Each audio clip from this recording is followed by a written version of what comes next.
이뮤놀로지 발음이 힘드네. 이뮤놀로지. 음, 면역학, 쿠비 면역학, 대한미생물학회, 법문 에듀케이션. 자, 이 책을 큰 책을 빌렸는데 우동도 도서관에서 빌렸는데 이 책에 사용되는 아이콘들 뭘까요?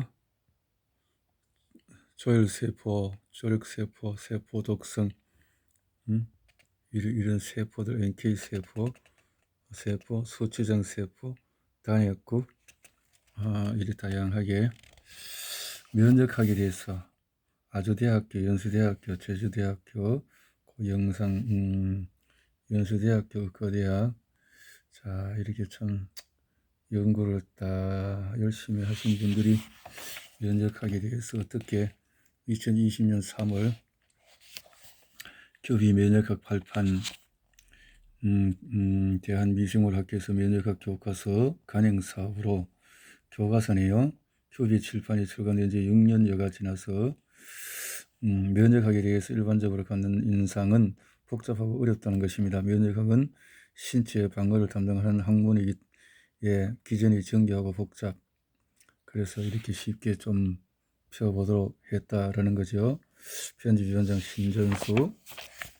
면역기의 개요, 면역학의 역사 발전, 초기 백신 내용에 대해서 포유동물의 면역 반응, 병원체 변 반응, 면역기 이론점은 쪽에서 면역기 세포기관 미세혈관, 자, 골수계, 림프계, 저혈장소, 2차 림프, 면역인지, 면역수용체, 세포, 면역항원 수용체, 사이토카인, 세포신화 전달 면역반응, 선천면역,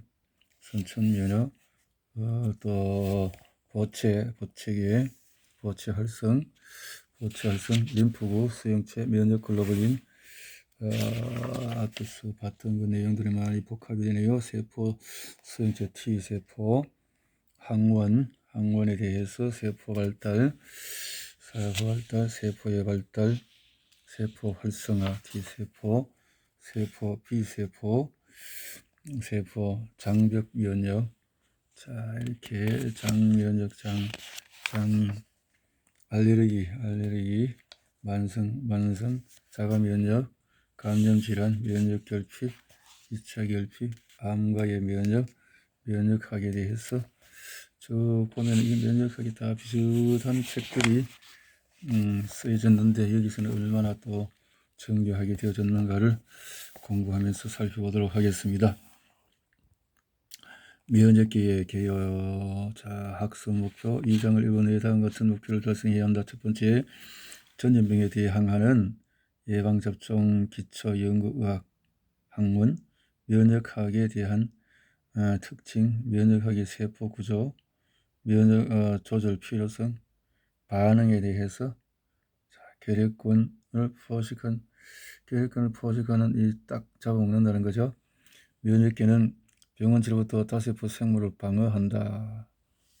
방어하는 이런 작용에 대해서 면역학의 역사적 면역한 특정 전염병으로부터 회복된 개인은 그 질환이 재발하지 않고 보호하는 사실을 관찰함으로써 시작이 되어졌는데 그는 BC 투키디데스가 430년 투키디데스에 대한 이야기들은 많이 나오죠. 역사적으로 면역을 처음 기술한 사람은 펠로폰네시아 전쟁을 기록한 역사자 투키디데스이다. 그는 BC 430년에 그리스 아테네에서 흑사병이 돌 때에 흑사병 환자를 돌볼 수 있었던 사람은 흑사병을 앓다가 회복된 사람뿐이라고 기술하였다. 따라서 투키디데스와 동료들은 인체는 어떤 형태로든 같은 종류의 질병으로부터 보호받을 수 있다는 것을 깨달았다. 그러나 보이지 않는 전염성 물질, 즉 세균 이론에 의한 질병의 개념은 훨씬 후에 생겨났다.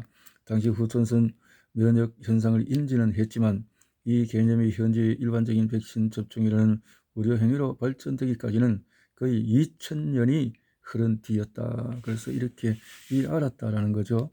투키디데스 라는 이 전쟁에서 역사학자가 알았다는 건데, 초기 백신에 의한 면역학의 태동, 15세기 이 중국가 터키는 치명적이고 또 회복된다 하더라도 30% 이상의 평생 흉터를 남기는 천년두에 대한 면역력을 유도하기 위해서 마마 접종법을 했었다, 이렇게 했었는데, 1798년 영국의 임상의사 제너는 천년두와 유사나 증상이 심하지 않은 우두를 앓은 적이 있는 젖자는 소녀가 천년두에 잘 걸리지 않는다는 사실에 근거해서 이제 우두로 접종을 했다라는 거죠.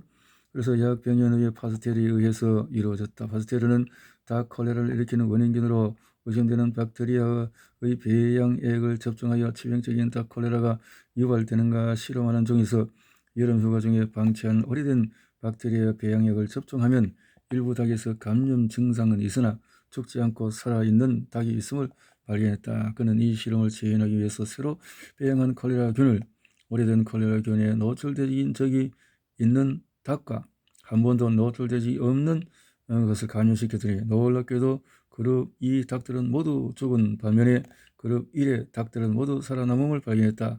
이로써 파스텔은 병원체가 오래 배양되면 병동력이 약화되고 이러한 약독화 균질을 감염 질환의 예방에 사용할 수 있다고 했다. 이 약독화 균질을 제너의 우두 접종법을 길어서 백신이라고 말했다. 백신, 라틴어의 설을 의미하는 바카에서 백하, 백신, 그러니까 우두 거기서 나왔다는 거죠.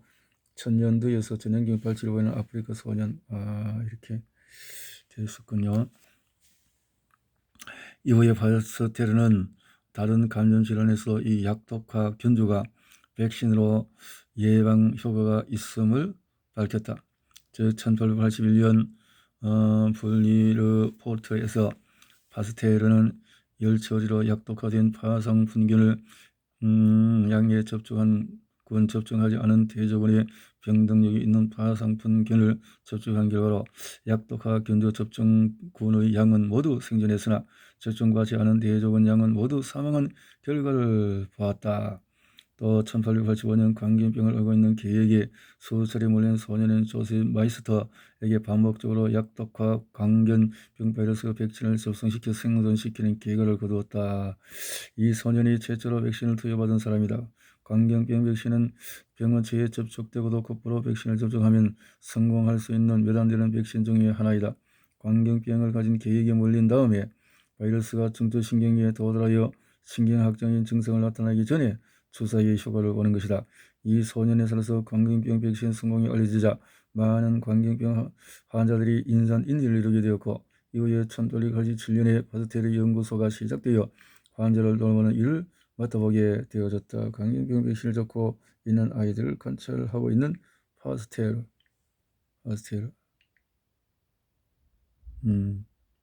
이렇게 아이들은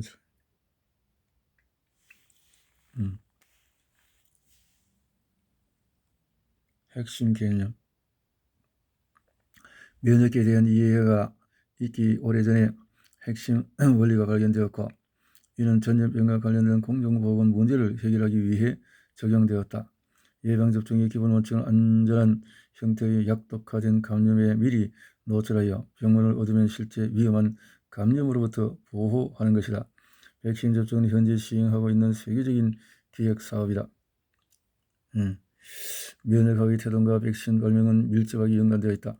예방접종의 목표는 개인을 안전한 방법으로 병원체, 이렇게 천년들은 1970년 소말리아에서 발병된 환자를 마지막으로 지구상에서 사라졌다, 이렇게 되었어. 군중 면역이라 한다. 사람들에게 아직 면역이 형성되지 나머지 사람들에게 방패 역할을 하는 것을 군중 면역이라 한다. 이 원리를 감염균을 복용하거나 균을 전파할 수 있는 사람을 감소시켜서 결국 감수성 있는 나머지 사람이 감염될 수 있는 가능성을 상당히 낮추게 된다. 그러나 백신을 접종받는다고 모든 사람이 감염으로부터 생존하는 것이 아니다. 주로 어린 개체나 면역계의 결손이 있는 사람은 백신 접종이 100% 효과적일 수가 없다. 이러한 사람들은 면역력이 있는 주위 사람들이 많을수록 병균 전파가 차단되므로 혜택을 받게 된다. 그러나 개인의 선택권과 공공의 이익 사이의 균형은 논쟁의 이슈 중에 하나이다. 그렇죠. 그러나 특정 전염병의 방면에는 어려운 면이 있다. 1970년 초기부터 중반에 이르러서 2000년도에 대한 백신 접종이 대부분 끝났다. 이렇게 이제 끝나버린 예방접종 이후에 태어나 백신을 맞지 않은 전 세계 인구의 절반 이상은 천연두 감염에 취약한 상태다. 만약에 천연두가 무기화되면 잠재적인 생물학적인 테러 위협이 될 수가 있다. 이에 대한 대비책으로 노출 위험이 높은 미군은 백신이 고려되고 있다. 미국을 비롯한 선진국에서는 50년 동안 이루어진 백신 접종으로 소아에서 호발하던 홍역, 골고리, 백일의 파상풍 및 소아마비의 발생이 줄어들거나 없다. 이러한 질병 퇴치 효과는 고통과 사망률의 감소뿐만 아니라 질환 치료에 드는 비용, 사지마비, 기머거리, 정신방역 등 관리에 드는 사회 비용을 절감하는 효과를 거두고 있다.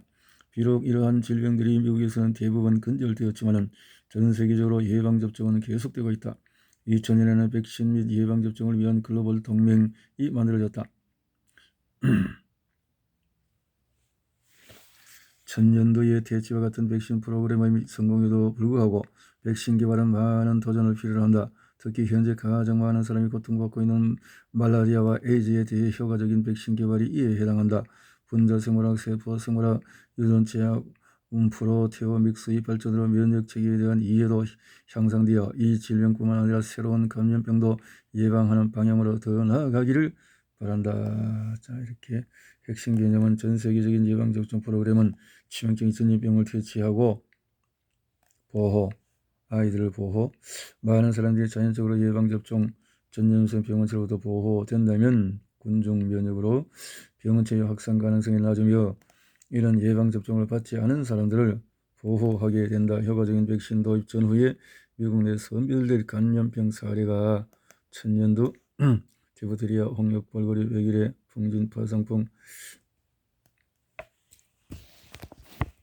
임상의 초점은 백신 논쟁은 미신에 반한 증거와 공익에 반한 개인의 자유에 대한 비교로 전 세계적으로 백신의 공정보건을 향상시키는 데 성공했다는 기록에도 불구하고 일부 반대주의자들은 어린이에게 실시해오고 있는 백신 프로그램을 축소하거나 없애버릴 것을 강요해서 백신이 이로움을 주기보다는 건강한 사람에게 주어지기 때문에 해를 더 많이 끼치도록 주장한다. 백신의 안정성 문제를 안고 있으면 재론할 여지가 없다. 더욱이 백신은 확실하게 검증되고 조절되어야 하며 대중이 백신에 대한 정확하고 완전한 정보에 접근할 수 있어야 한다는 전 국민적인 합의가 이루어져 있다. 비록 백신에 관한 비난은 평가되어야 하지만 많은 경우에 기록에 대한 조심스럽고 객관적인 조사를 통하여 평가될 수가 있다. 한 예로 영유아에게 맞힌 백신이 아이들의 자폐증 증가에 책임이 있다는 주장이다. 이어 발달은 1930년대부터 일부 백신 체제의 세균의 증식을 억제시키기 위하여 사용해오던 수은함유 첨가물인 티메라사를 문제 삼으며 시작되었다. 1999년 미국 공중보건원과 미국 소아의학 협회에는 수은 노출에 있어서 아이들을 지키기 위해서 환경보호국이 권장한 최대량 이하로 백신 제조업체의 티메라살 첨가물 사용을 점차적으로 없앨 것을 권고하고 있다. 이 권고안의 발표와 함께 부모가 주축이 된 공공변호단체들이 백신과 자폐증 사이의 관련성을 입증하는 사례를 만들기 위해 미디어에 의해서 추진된 캠페인을 시작했고 이는 백신 접종률을 감소시켰다. 그러니 2001년 소아용 백신의 티메라살이 제거되었음에도 불구하고 아동자폐증 환자가 계속 증가해 이 주장을 일축했다.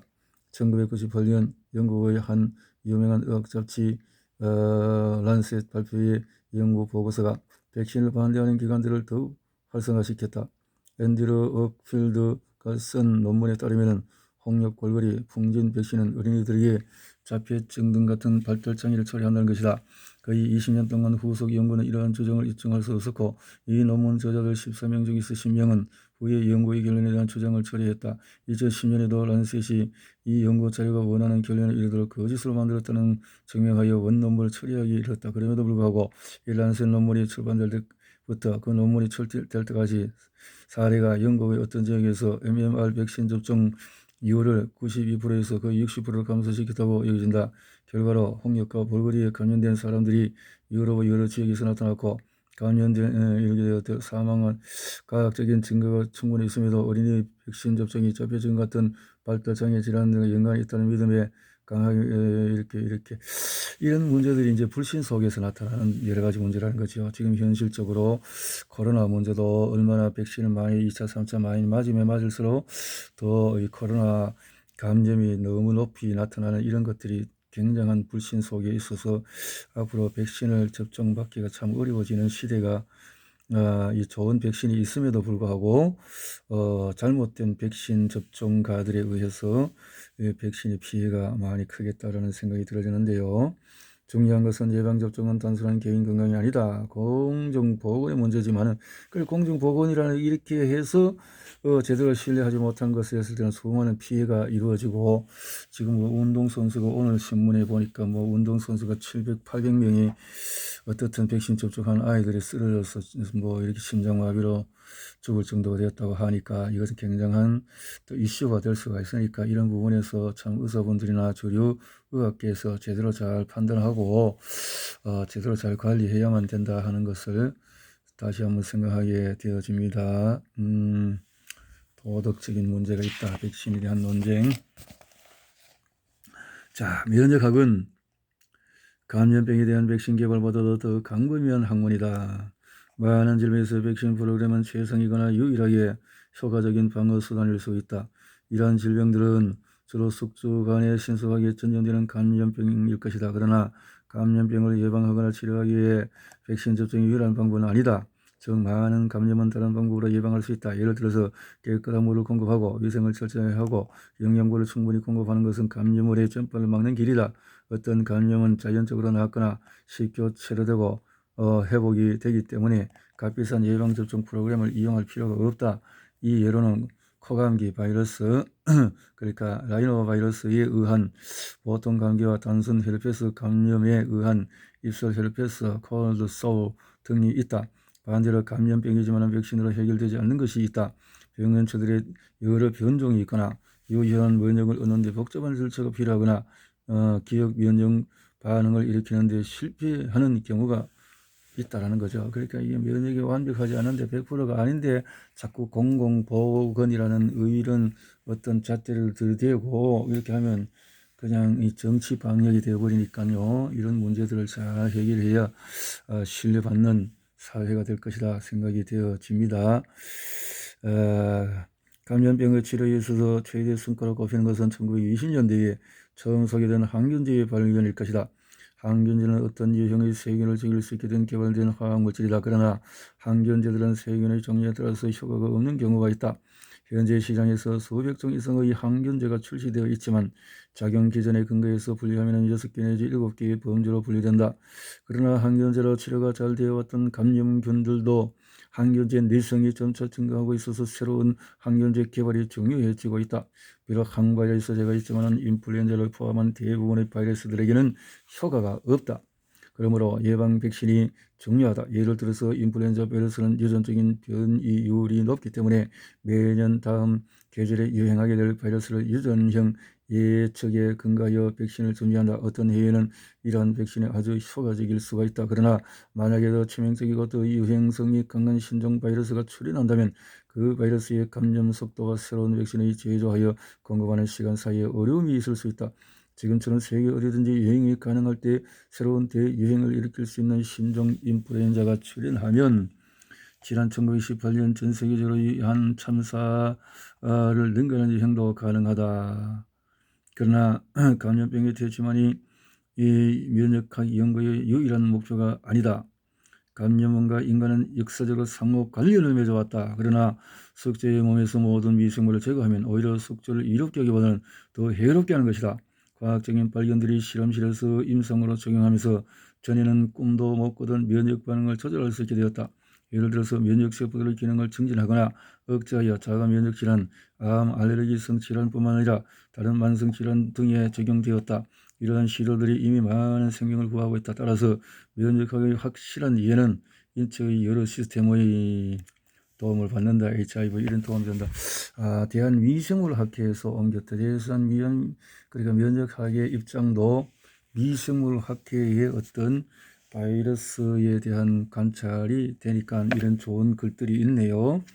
앞에서 읽었던 책들 중에서는 너무 좀 우려의 주류 의사들의 어떤 입장에서 백신 강요자들에 의한 어떤 책들이 있었다면 이 책은 좀 정말 보편적이고 합리적이고 또 맞을 수 있는 좋은 것도 있지만 그렇지 않은 또 부작용도 있기 때문에 이것을 잘 평가해서 판단해서 하자라는 개념으로 또 특히 이제 시대가 변함에 따라서 미생물학이 발전되면서 이런 개념들이 나타나는 것을 다시 한번 보게 되어집니다. 면역은 체액성 면역과 세포성 면역이 있다. 파스텔레가 백신 접종 후 방어 효과를 증명하였으나 그 기전은 자세히 이해하지 못했다. 어떤 학자들은 이러한 면역 방어가 세포에 의해서 매개된다고 믿었고 또 다른 학자들은 수용성 인자가 면역 방어를 매개한다고 가정하였다. 1890년 베이링과 기타사토는 디프테리아균으로 면역한 동물의 혈청을 분리하여 면역되지 않은 동물에 주입하는 면역 상태가 전달되는 사실을 증명하였다. 이로써 처음으로 면역학적 기전에 대한 폭을 넓혀 그功으로 베이링은 1901년에 노벨 의학상을 수상했다. 혈청 성분에 의해서 면역력이 전달된다는 사실이 알려지기 이전인 1883년에는 또 다른 노벨 수상자인 메치니코프는 동물에게서 세포가 면역 상태를 유지하는 데 관여한다는 사실을 입증하였다. 동물에서 세포가 면역 상태, 포식 세포가 미생물이나 다른 이물질을 섭취하는 것을 관찰했다. 벌써 오래전에 이렇게 했다는 거죠.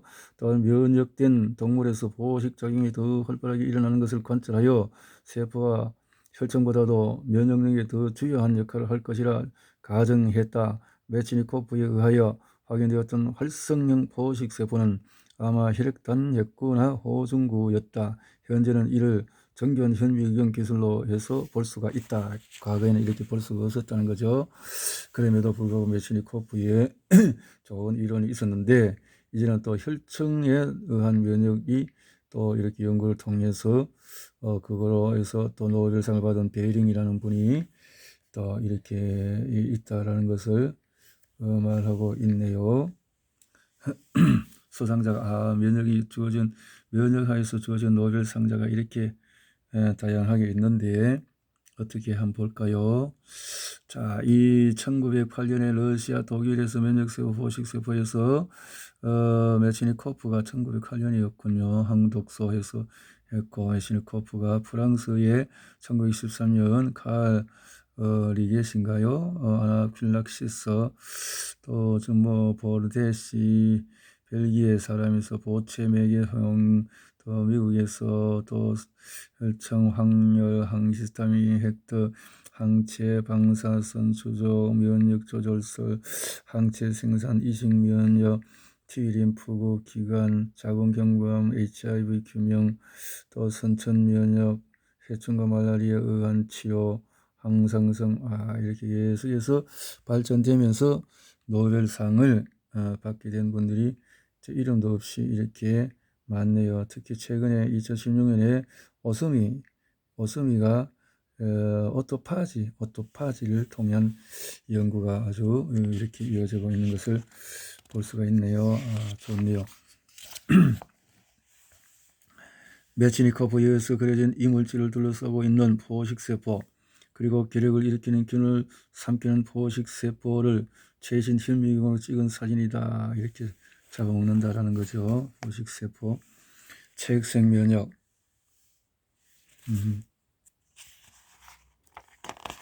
면역이 세포 매개 혹은 수용성 매개로 된다는 주장은 수십 년 동안 지속이었다. 1900년 초 많은 학자들이 혈청 속에서 활성화할 수 있는 면역 성분을 규명했다. 이 수용성 물질은 독소를 중화시키거나 침전시키며 세균을 응집시킬 수 있었다. 따라서 처음에는 이 유효 성분을 담당하는 항독소, 침강소, 응집소라고 명명했으며 다른 각각 유효 성분이 혈청 내에 존재하여 서로 다른 기능을 수행하는 것으로 이해했다. 이후에 1930년대에 들어가서 카바트가 혈청 내에 감마글로불린 면역글로불린이라고 하는 것을 또 밝혔다라는 건데요. 이래서 체액성 면역이라고 불렀다. 면역은 체액성 또 베링과 키타사토의 관찰은 곧바로 임상에 적용되었다. 베링과 키타사토. 병원체에 노출된 개체가 항체를 포함하는 혈청을 항혈청이라고 하여 그 당시에는 말에서 얻어서 디프테리아나 파상풍 환자에게 투여했다. 오늘날에도 면역 원료분해를 주사하는 치료법이 사용되고 있다. 예를 들어서 독소나 전갈의 독에 대한 항체를 포함하는 면역 혈청이 물리 희생자의 치료에 이용이 된다. 면역 혈청을 수요자에게 주입하면 면역 반응이 전달되나 수요자에서 직접 병원체에 대한 면역 반응을 유도한 것이 아니기 때문에 이를 수동 면역이라고 한다. 또 한 예로 신생아의 혈액에는 엄마의 항체가 존재한다. 이로써 신생아 초기 수개월간 수동 면역으로 병원균을 방어한다. 수동 면역은 예방 혹은 방어적 목적으로 쓰이기 때문에 면역 결핍 환자나 특정 미생물에 노출될 가능성이 있는 사람에게 사용이 가능하다. 수동 면역은 빠른 해결책을 제시하긴 하지만 그것은 항체를 만드는 세포를 전달해 준 것이 아니므로 한시적이고 면역도 범위도 제한적이다. 그러나 백신 접종이나 자연적인 감염은 숙주에서 면역 반응을 일으켜 자신의 면역을 겉으로 유발하는 능동 면역이다. 능동 면역은 개체로 하여금 반복적인 감염에 대응하기가 가능하고 특히 감염원에 대한 오래가는 방어능을 부여하는 것이다. 세포 매개 면역은 예전에는 체액성 면역이 중요하다는 견해와 세포성 면역이 중요하다는 견해가 서로 팽팽히 맞섰다. 그러나 면역은 두 가지 모두 중요하고 완전한 면역 반응을 이루려면 세포와 항체 성분 모두가 작용이 필요하다. 과거에는 면역세포의 경우에 지금처럼 유전적인 바탕이 확실히 알려진 동물이나 조직 배양 기법이 발전되지 않아서 연구에 제약점이 많았다. 혈청의 경우에는 쉽게 혈액을 얻을 수 있고 단백질 정제 기술이 개발되어 상대적으로 연구가 쉽게 이루어졌고 세포성 면역은 뒤늦게 연구가 진행이 되었다. 1940년대 록펠러 연구소에서 연구를 진행한 체이스는 기니픽에 백혈구를 전달 주입하면 혈액균에 대한 면역 능이 성공적으로 일어남을 증명했다. 이 당시까지는 혈액에 대한 효과적인 백신 개발이나 항체 요법이 실패를 거듭했던 때였다. 체이스의 이러한 실험 결과는 세포 면역에 힘을 보태 주었다. 1950년대에 들어 그렇구나. 이렇게 면역과 백신 세포 배양 기법이 도입됨에 따라서 림프구가 세포성 면역과 체액성 면역 모두에게 중요한 역할을 한다는 것이 밝혀졌다. 곧이어서 오하이오 주립대학 글릭은 닭을 이용한 실험에서 두 종류의 림프구가 있으며 하나는 가슴샘에서 유래한 T림프구, 다른 하나는 파브리시우스 윤활랑 조리에서 독설된 배설강에서 유래한 B림프구, 그 T림프, B림프구를 이렇게 그래서 체액성 면역은 B세포에서 생성되고 또 병원체 특이적인 T림프의 작용이 세포 매개 면역이다. 이렇게 면역계는 외부 물질을 어떻게 인지하나. 수동항체 요법과 유디타로스 1980년에 면역학자 베링과 키타사토는 베를린에서 같이 연구해서 혁신적인 결과를 발표했다. 토끼를 약독화된 파상분균으로 면역한 다음에 이 동물들로부터 혈청을 분리하여 세포가 포함되지 않은 면역 혈청을 6마리의 마우스에 복강 주사를 해서 24시간 뒤에 면역 혈청을 복강에 주사한 마우스들과 주사하지 아니한 대조군의 동물들을 살아있는 독성을 가진 파상풍균으로 감염시키니 결과 모든 대조군에 속하는 마우스들은 감염 48시간 내에 죽었지만 파상풍균으로 처리된 마우스들은 모두 살아남아 있을 뿐만 아니라 감염의 증상을 보이지 않았다. 이 실험은 두 가지 중요한 점을 보여주었다. 첫 번째로 동물의 병원체로부터 방어하는 물질이 면역주사 후에 혈청이 나타난다는 것이고, 두 번째는 면역주사를 맞은 동물로부터 얻은 혈청을 면역되지 않은 동물에 주사하면 면역력이 수동적으로 옮겨진다는 사실을 증명한 것이다. 이러한 실험들과 이어지는 실험들은 세상 사람들에게 알려졌고 그 결과로 새로운 자기를 얻게 되어졌다. 노벨 생리의학상의 첫 번째 수상자가 되게 되어졌다라는 거지요. 이렇게 수동면역요법에서 있는 항체는 혈액 공여자 수천 명의 혈장으로부터 얻어지는 것이다. 이렇게 수동항체 요법에서 가장 유명한 사례가 1925년에 일어났다. 당시에 디프테리아가 발생했는데 디프테리아 특이 항체가 이용 가능한 것은 두 곳을 잇는 도로는 교통적 기상상 그래서 이렇게 가장 변덕스러운 기상 조건 지역을 맡았고 그래서 이러한 어린이를 구하기 위해서 목숨을 구한 여정을 위해서 저 오랜 경로에서 이렇게 항체의 역사적인 운반을 기념한다. 참 영국의 수동항체요법과 이디타 로드 이런 내용들이 있었네요.